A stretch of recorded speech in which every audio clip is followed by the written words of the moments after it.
दोस्तों आज हम घंटाघर में मौजूद हैं अलीगढ़ में। आपको बता दें यहाँ पर कई दिनों से धरना प्रदर्शन चल रहा है और आपको बता दें यहाँ पर युवा भी हैं। और आपको बता दें, आप सर कहाँ से आए हैं? मैं अलीगढ़ से ही हूँ। तो आज घंटाघर पे क्यों आना पड़ा आपको? हमें आना पड़ा मतलब यहाँ पे जंतर मंतर पे जो धरना चल रहा है, जंतर मंतर पे धरना चल रहा है, जो महिलाओं पे और हमारे जो भी स्टूडेंट हैं उन पे लाठी चार्ज किया जा रहा है, उसके पर्पस में हम यहाँ पे आए हुए हैं और हमें चाहिए इंसाफ।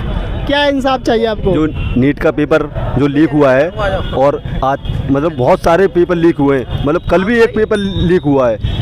इस पर्पस में हमें इंसाफ चाहिए कि पेपर आगे से लीक ना हो और धर्मेंद्र प्रधान इस्तीफा दें। धर्मेंद्र प्रधान के इस्तीफे से कुछ माहौल चेंज हो जाएगा सर? बिल्कुल होगा, बिल्कुल होगा, बदलाव आएगा। तो क्या लगता है? बदलाव आएगा। बदलाव आएगा? बदलाव आएगा। क्या बदलाव आएगा? मतलब जो भी हमारे पेपर लीक हो रहे हैं उसमें रोक लगेगी। हो सकता है कि आगे से पेपर लीक ना हो। वो जंतर मंतर पर लाठी चार्ज हुआ था, उस पर क्या कहोगे? लाठी चार्ज बहुत गलत हुआ है। मतलब इतने सारे हमारे दोस्त हैं, भाई हैं और बहनें भी हैं, उनके ऊपर जो लाठी चार्ज किया गया बहुत ही गलत किया गया है। उनके चोटें भी इतनी लगी हैं कि देखा मतलब गलत जगह भी टच किया है उन लोगों ने, पुलिस वालों ने महिलाओं के ऊपर मतलब जहाँ छूने की जगह ने वहाँ भी छुआ है। डंडे कहाँ किए आपने भी देखा होगा, वीडियो में देखा होगा। और इतना अत्याचार किया है कोई सह भी नहीं सकता है। तो आज आप घंटाघर में क्यों मौजूद हैं अलीगढ़ में? हम भी इसीलिए मौजूद हैं कि आगे से हमारे खिलाफ जो भी है अत्याचार ना हो और पेपर लीक रोक दिए जाएं और धर्मेंद्र प्रधान इस्तीफा दें। जब तक आज ही अत्याचार हो रहा है आप पर कि पहले से हो रहा है? अत्याचार तो पहले से भी हो रहे थे, लेकिन पहले इतने नहीं हो रहे थे जो इतनी इस सरकार में हो रहे हैं। कौन सी सरकार अच्छी है फिर? सरकार तो कोई भी अच्छी नहीं है माना जाए तो, लेकिन अब जो हम अपना नेता खुद चुनेंगे। कोई सी सरकार तो आएगी? कोई सरकार आएगी। चंद्रशेखर जो हमारे भाई हैं, उनकी जो भीम आर्मी पार्टी है, आज़ाद समाज पार्टी है, हम उसको लेकर आएंगे और वो ही अच्छा काम करेंगे।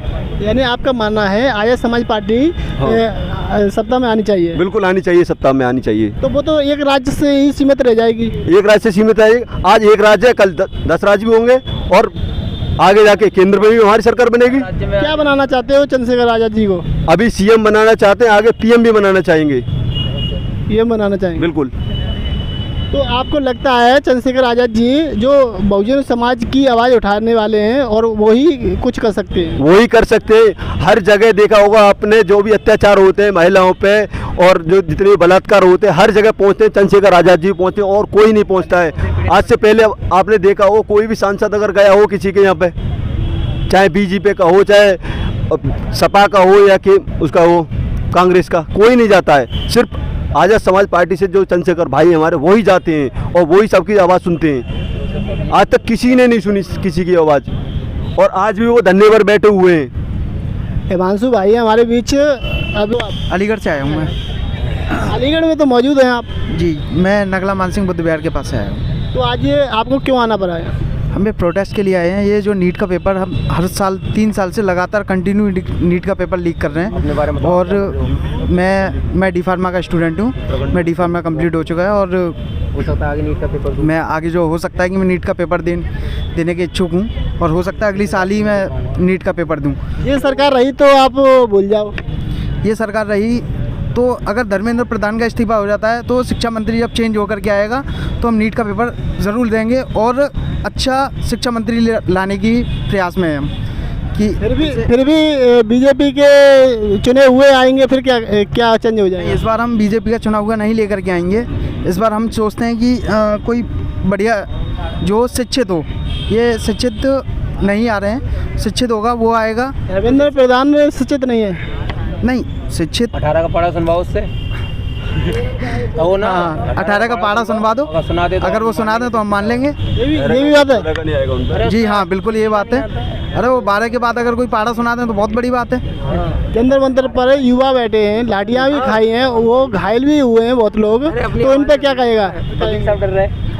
ये जो लाठियाँ चार्ज हुई हैं और जंतर मंतर पर जो लोग बैठे हैं उनके साथ जो है लाठियाँ चार्ज बहुत गलत हो रहा है, उनके साथ अत्याचार बहुत गलत हो रहा है। स्टूडेंट अगर अपनी आवाज़ नहीं उठाएगा तो कौन उठाएगा?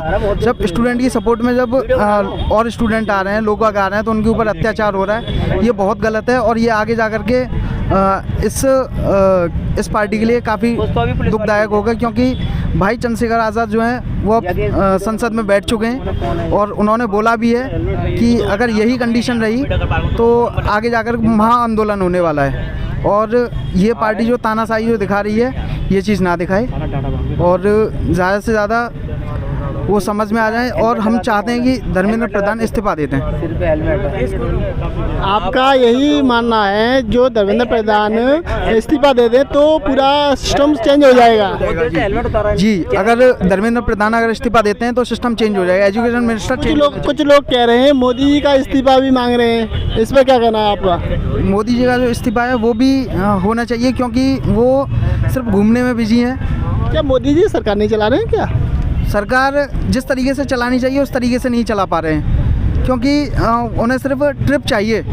कभी विदेशों में जाकर के ट्रिप कर रहे हैं, कभी घूम करके आ रहे हैं, कभी अच्छी तरीके से जिस तरीके से कभी मेलोडी से मिल करके आ रहे हैं। तो हम मेलोडी से भी कहना चाहेंगे कि एक बार वो मोदी जी से कहें कि वो इस्तीफ़ा दें और धर्मेंद्र प्रधान से भी इस्तीफ़ा दिलवाएं, क्योंकि जब तक ये मोदी जी और धर्मेंद्र प्रधान एजुकेशन मिनिस्टर अगर ये इसी तरीके से तानाशाही करते रहे तो हम लोगों जो है हमारा भविष्य खतरे में चला जाएगा। जो बच्चों घायल हुए हैं वहाँ पर दिल्ली के अंदर जो धरने प्रदर्शन में लाठीचार्ज किया था, तो उन पर सरकार कुछ कह रही क्यों नहीं है? वो उनकी गलत बात है कि उन लोगों पे आप लोग अपनी तानाशाही दिखा करके लोगों को जो है मारपीट कर रहे हो और उनके खिलाफ जो है क्या शिक्षक स्टूडेंट जो है छात्र अपनी आवाज़ नहीं उठा सकता है क्या? उनकी आवाज़ को क्यों दबाया जा रहा है? ये सरकार से हमारा एक सवाल है कि स्टूडेंट्स की आवाज़ को क्यों दबाया जा रहा है? वो अपनी आवाज़ क्यों नहीं खुल के दे पा रहे हैं? हिमांशु भाई, आप क्या कहोगे इस धरना प्रदर्शन पर जो लाठीचार्ज हुआ था वहाँ दिल्ली के अंदर, और चंद्रशेखर आज़ाद जी संसद के अंदर कई दिनों से बैठे थे और और यहाँ पर कोई सुनवाई नहीं हो रही है, क्या कहेंगे आप? मैं आपको बता दूं, वहाँ पे छात्रों को छात्र नहीं एक आतंकवादी समझकर हमला किया गया, जिसमें आपने देखा होगा कि सादा वर्दी में सिविल ड्रेस में कुछ पुलिस वाले, लेकिन वो पुलिस वाले नहीं थे, वो आरएसएस के गुंडे थे जिन्होंने वहाँ पर, और नेम प्लेट उन्होंने हटा रखी थी। जो पुलिस वाले हैं जो वो बन के आए थे, RAF बन के आए थे, उनकी नेम प्लेट गायब थी। कम से कम 500 से 600 लोग ऐसे थे जो आरएसएस के गुंडे थे, जो हमने खुद देखे हैं। और वहाँ पर उन्होंने लाठीचार्ज किया, बर्बरतापूर्ण लाठीचार्ज किया, और महिलाओं के साथ में, लड़कियों के साथ में इतनी बदतमीजी से उन्होंने पेश आया कि उनके स्तन होते हैं उनको भी टच किया, और वो हंस रहे थे। इस चीज़ को आप देख सकते हो वीडियो के माध्यम से किस तरीके से हंस रहे हैं वो। ऐसी सरकार को जड़ से ख़त्म करना है तो हमें अपने बड़े भाई एडवोकेट चंद्रशेखर आज़ाद जी को लाना होगा, क्योंकि दलित, शोषित, पीड़ित, वंचित लोगों की आवाज़ को उठाने का काम जो कर रहा है एकमात्र बंदा एक ही कर रहा है, वो भी एडवोकेट चंद्रशेखर आज़ाद, जो कि नगीना के सांसद है इस समय। और इस बार आने वाले 2027 के इलेक्शन में हमारा पूरा समर्थन रहेगा। चंद्रशेखर भाई को जिताएंगे और उनको इस उत्तर प्रदेश की CM की गर्दी पर हम बैठाएंगे। यहाँ पर धरना प्रदर्शन कब तक चलेगा? ये धरना प्रदर्शन तब तक रहेगा जब तक कि धर्मेंद्र प्रधान इस्तीफा नहीं देते। और मैं बता दूं आपको कि धर्मेंद्र प्रधान को इस्तीफा देना पड़ेगा, राजी नहीं तो कुराजी देना पड़ेगा। हम अपना हक मांगना भी जानते हैं तो फिर हम छीनना भी जानते हैं, क्योंकि हम दलित समाज से हैं, हम बाबा साहब को मानने वाले लोग हैं, हम संविधान पर चलने वाले लोग हैं, संविधान का पालन करते हैं, इसलिए अभी शांत हैं। जिस दिन हम संविधान को भूल गए तो धर्मेंद्र प्रधान क्या उसका बाप भी इस्तीफा देगा, ये बात याद रखें।